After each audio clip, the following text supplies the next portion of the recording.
Power star Pawan Singh ऐसे ही नहीं power star हैं। जी हाँ, जियो सावन के तरफ से आज बेस्ट अवार्ड रखा गया था और मेल सिंगर का best award power star Pawan Singh को मिला है। और कहीं ना कहीं फीमेल सिंगर के बारे में बात करें तो अभी दबदबा बना के रखी हुई है शिल्पी राज। जी हाँ, इनको मिला है बेस्ट अवार्ड फीमेल सिंगर का।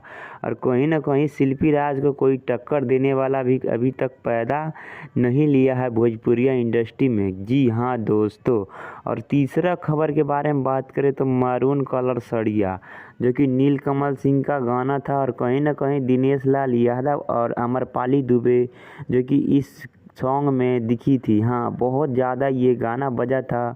और कहीं ना कहीं एक और बात बोले तो सुपरस्टार खेसारी लाल यादव के बारे में क्या कहिएगा आप लोग। जी हाँ, इस साल का कोई बेस्ट अवार्ड खेसारी लाल यादव को नहीं मिला।